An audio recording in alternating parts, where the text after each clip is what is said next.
La voz de los protagonistas. Contacto telefónico. Francisco Rivas es director del Observatorio Nacional Ciudadano y nos acompaña vía telefónica desde la Ciudad de México. Paco, un gusto saludarte en esta mesa. Marcela Pámanes, Diana Torres y tu servidor Juan Ceballos. ¿Qué tal, Marcela, Diana, Juan? Un gusto saludarles a ustedes y buenos días a todo el auditorio.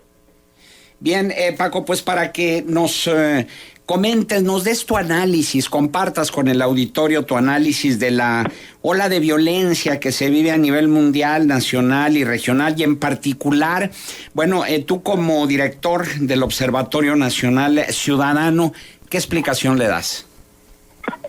Pues mira, la explicación que le podemos dar es que seguimos sumidos en una estrategia que sigue siendo la misma, ante un problema que se ha venido modificando y con carencias que siguen siendo prácticamente las mismas en los últimos 10 años. De hecho, nosotros acabamos de publicar el reporte de delitos de alto impacto del mes de octubre, es decir, hacemos el análisis comparativo de lo que sucedió de enero a octubre de este año contra el mismo periodo del año pasado, y se compara pues, también promedios móviles del último año y promedios entre la diferencia entre septiembre y octubre de este año, con referencia a homicidio, secuestro, extorsión y otros delitos. Y lo que encontramos es que pues, sigue preocupándonos lo mismo. No tenemos policías y procuradurías en lo local que puedan enfrentar la problemática de incidencia delictiva. Tenemos un grave problema de descomposición social, tenemos una confrontación de los grupos delincuenciales de manera frontal que hace que en muchos casos pues veamos este aumento de violencia en lo local. La federación sigue subsanando las carencias locales, y cuando movemos a las fuerzas federales de una región hacia otra, pues lo que acaba sucediendo es que se dispara la violencia. Entonces, más o menos tenemos, si bien el fenómeno delincuencial se ha modificado en 10 años, la estrategia parece ser prácticamente la misma. Bien, ahora, en este sentido, evidentemente hay una descomposición de la sociedad, pero también hemos estado recibiendo una serie de comentarios por parte del auditorio en cuanto a una dramática pérdida de los valores. ¿En dónde incidirías tú como la causa fundamental y sobre todo el hecho de cómo revertir esa ola de violencia? Pues mira, en un contexto en donde vemos que la corrupción domina casi cualquier forma de relación social, en donde vemos que la calidad de la educación es baja, es decir, cuando las personas logran asistir a las escuelas, no necesariamente lo que aprenden en las escuelas les permite salir a la calle y competir en el mundo real, es decir, seguimos teniendo una educación que no es una educación sustantiva. Cuando tú ves que poner un negocio no te garantiza el lograr un éxito, o al contrario, poner un negocio legalmente a veces dificulta o hace prácticamente imposible el que logremos tener un éxito, evidentemente hay una pérdida de interés en el respeto de la norma.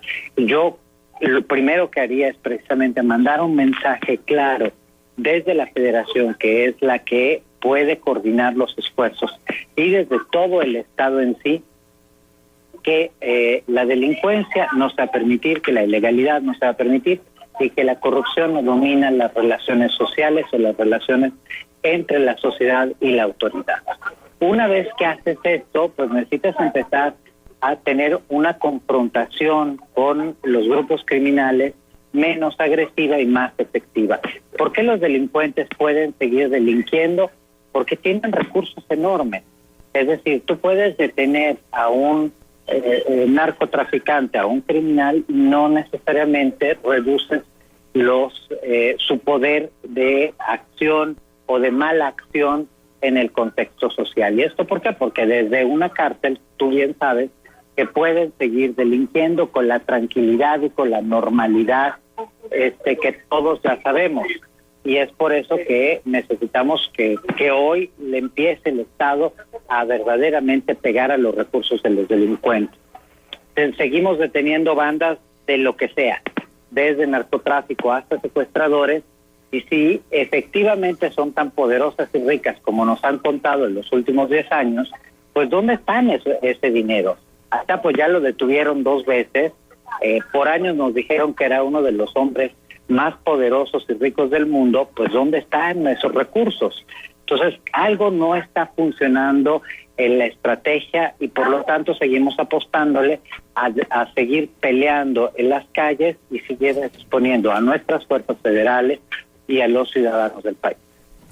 El reclamo del general Salvador Cienfuegos, secretario de la Defensa Nacional, al gobierno federal, al Poder Legislativo, al Poder Ejecutivo, ya tuvo repercusiones y un grupo de organismos de la sociedad civil firmaron un manifiesto en el que también exhortan al gobierno federal y al Poder Legislativo a que hagan eco a lo que dijo el general Cienfuegos, en el sentido de que, bueno, pues la Sedena es la que menos interesada está en que los soldados estén en las calles y propugnar por un regreso a los cuarteles, pero también un marco legislativo que les permita actuar y sobre todo poniendo hincapié en la defensa de los derechos humanos. Como director del Observatorio Nacional Ciudadano, ¿qué opinión te merece y cuál sería tu recomendación?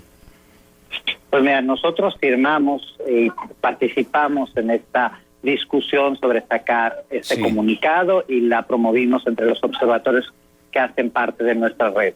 Efectivamente coincidimos. De hecho, yo escribí un artículo donde digo precisamente que salió el día de hoy en un medio nacional, donde digo que precisamente la irresponsabilidad de los gobernadores sigue manteniendo a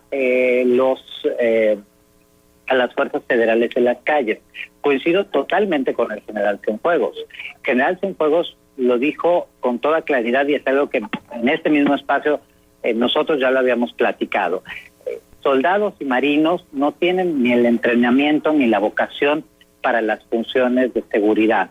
Por lo tanto, a la hora que lo hacen, 1, se exponen y 2, no se exponen, porque su actuación es una actuación que pasa por otros mecanismos y otros entendimientos.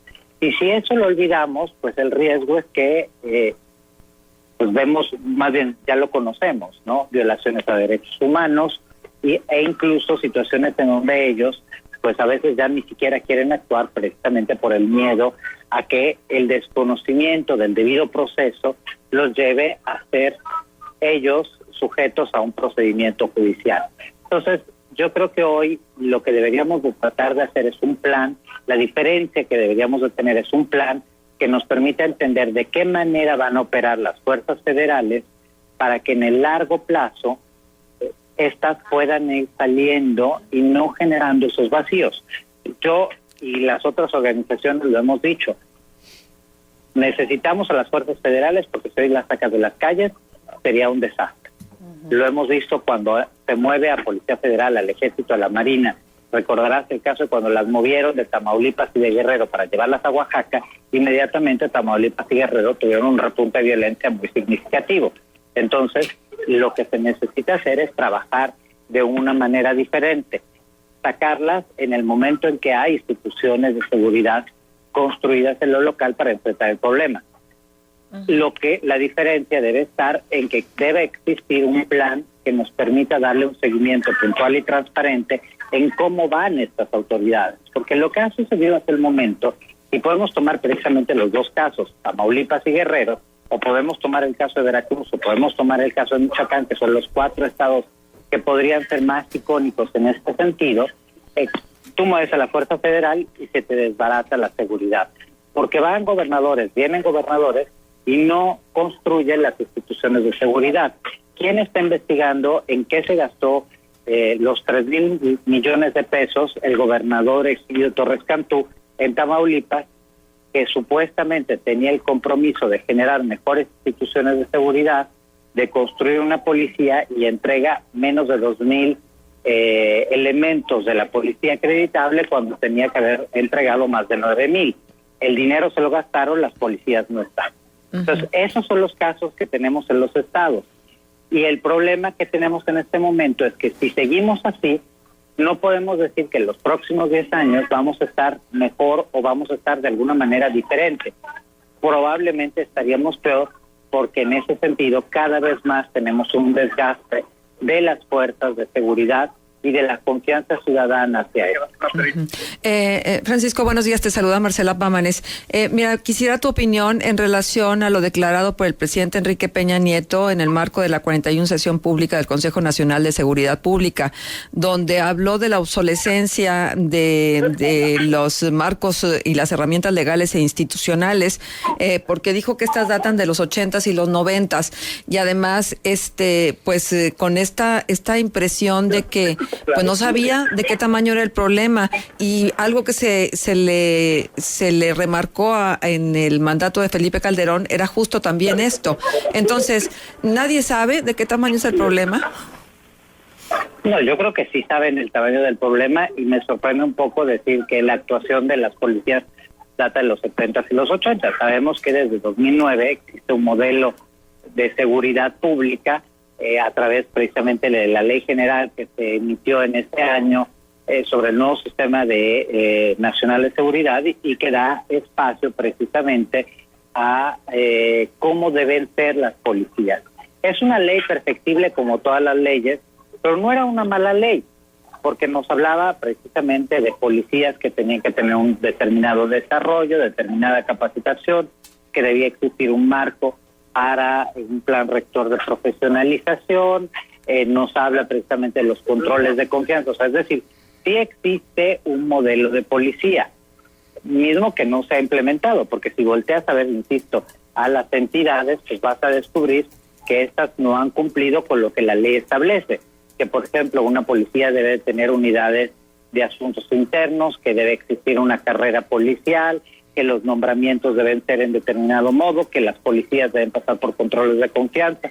Y en ese sentido, Causa en Común ha dado un puntual seguimiento y ha publicado los resultados ante los hallazgos de la falta de cumplimiento de las policías. O sea, tenemos entidades, la mayor parte de las entidades se encuentra entre reprobada y en los mínimos. Hay algunas que se encuentran bien y hay otras que por lo contrario, como los casos de Nayarit o Campeche, se encuentran pues, aproximadamente a un 20%. Entonces, en esta diversidad podemos encontrar un gran porqué de los resultados o de la falta de resultados en materia de seguridad. Ahora, de acuerdo con los datos y las estadísticas que el Observatorio Nacional Ciudadano tiene a lo largo de este año y de años anteriores, ¿podría hacerse alguna prospectiva, alguna proyección para lo que pudiéramos esperar el próximo año en materia de violencia y delincuencia? Mira, nosotros de hecho ya la hicimos. Nosotros lo que proyectamos precisamente es esto, que el próximo año vamos a tener una cantidad de homicidios equivalente más o menos a la de este año.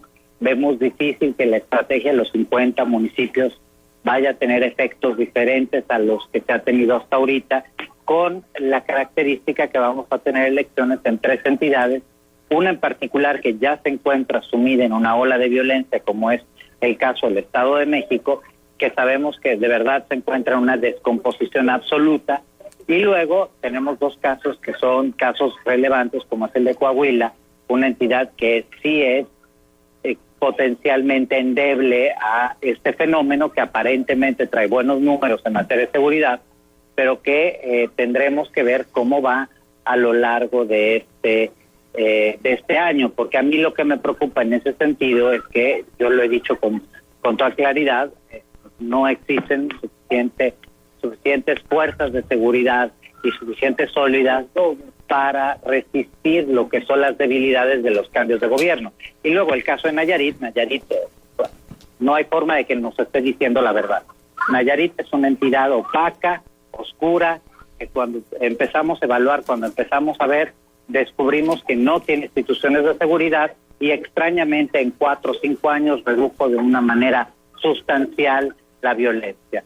Entonces, o nos miente en términos de estadística, o la forma en la que redujo la delincuencia no es una forma legal. Entonces, sea como sea, un cambio de gobierno va a poner en situación muy endeble los cambios y las condiciones de seguridad para los ciudadanos. Bien, Francisco Rivas, director de Observatorio Nacional Ciudadano, nuestro agradecimiento por tu valiosa participación aquí en Contextos. Muchas gracias como siempre y los invito a que descarguen nuestro estudio en www.onc.org.mx.